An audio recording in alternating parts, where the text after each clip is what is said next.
Synergy Ford Super Duty F-450 and F-550 2005 to current heavy-duty steering kit. Raise and support the vehicle and remove both front tires.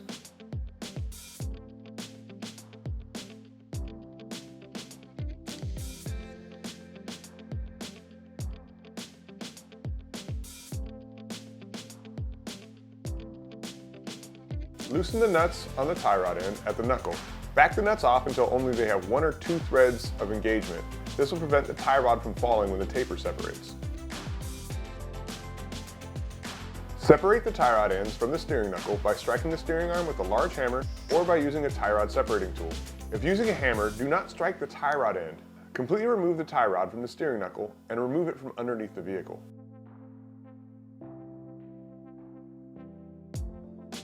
Remove the cotter pin from the pitman arm of the drag link and loosen the nut for the pitman arm.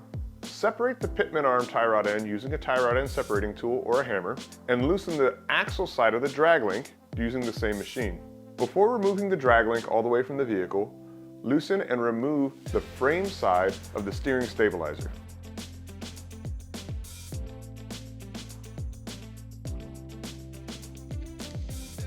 Remove the drag link and steering stabilizer from the vehicle. If you plan on reusing the stock steering stabilizer, remove the stock steering stabilizer now.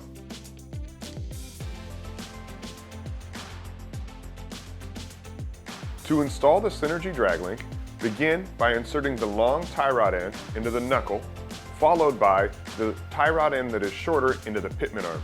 If you decide to retain the factory steering stabilizer, begin by installing the steering stabilizer into the tapered end of the drag link. Then, install the frame side of the steering stabilizer into the existing frame hole. Torque the frame side of the stabilizer to 59 foot-pounds. Torque the drag link side of the stabilizer to 67 foot-pounds. Torque the nut on the pitman arm side of the drag link to 70 foot-pounds. With a nut torqued to 70 foot-pounds, install the cotter pin. If the cotter pin holes don't line up, continue torquing the nut in small increments until the cotter pin holes line up. If you're interested in running the Fox IFP stabilizer, you'll have to run the 7614-01 steering stabilizer relocation bracket. Begin by loosening the sway bar nuts on the frame side, but do not fully remove them. Leave a few threads engaged. On the axle side of the sway bar, remove the bottom nuts of the sway bar end links on both sides. On the passenger side, remove the nuts while supporting the sway bar. Gently pull the sway bar down and install the bracket with the nut side up. Then, put the sway bar back in place and temporarily reinstall the nuts.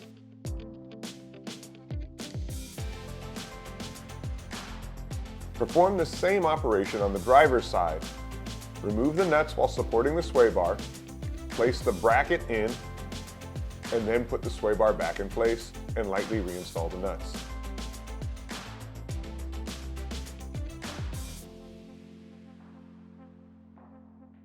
With both relocation brackets installed, torque the sway bar mounting nuts to 41 foot-pounds.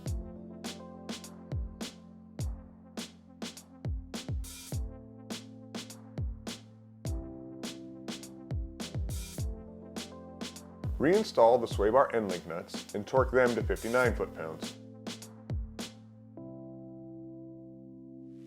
The stock steering stabilizer can still be used with the sway bar relocation bracket, and we're showing it being remounted here from the frame side onto the relocation bracket. If you're using this, retorque the stabilizer bolt to 59 foot-pounds. To install the Fox IFP stabilizer, begin by installing the supplied stud into the tapered hole on the Synergy drag link. Torque the nut on the drag link side to 67 foot-pounds. Install 3 half-inch washers on the stud and then install the IFP stabilizer. With the IFP stabilizer installed, install 1 backup washer and the nut. Torque the stud nut to 66 foot-pounds. On the other side, use the factory bolt and install it into the relocation bracket. Torque this bolt to 59 foot-pounds. With the stud installed, Orient it so that the stud is pointed between the sway bar and the cooling hose. You need to cycle the suspension and turn it left and right to make sure that during its cycle, it does not contact either the cooling hose or sway bar. Install the Synergy tie rod with the double adjuster on the driver's side and the through shaft on the passenger side.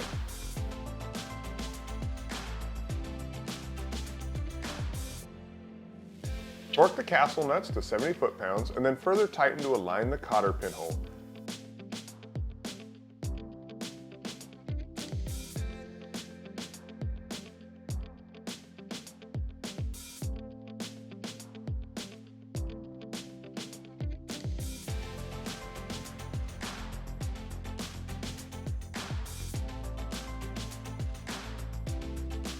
Adjust the toe of the vehicle by turning the double adjuster assembly in or out in order to correct the toe. Do not thread the tie rod end on the double adjuster side more than 2 5/8 out of the bar. If the bar must be adjusted longer, remove the tie rod end from the steering knuckle on the non-double adjuster side and thread that tie rod out.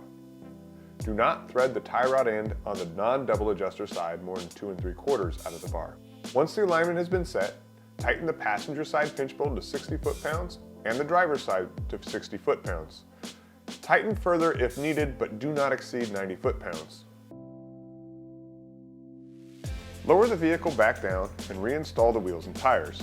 Torque the lug nuts to the factory specification.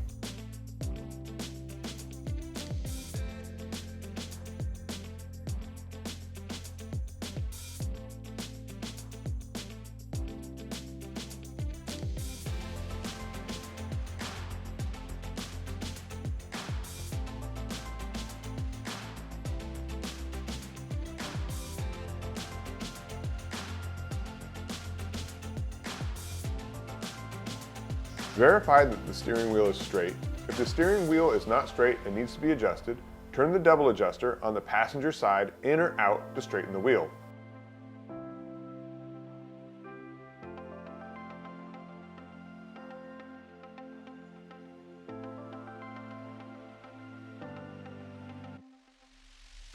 With the steering wheel straight, tighten both the axle side and the pitman arm side pinch bolts to 60 foot-pounds.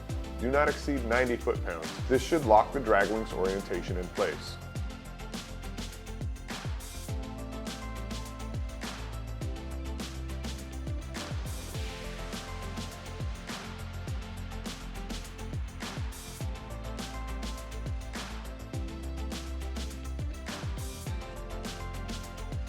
Installation is now complete. For more information about this product or other products from Synergy, visit us at synergymfg.com.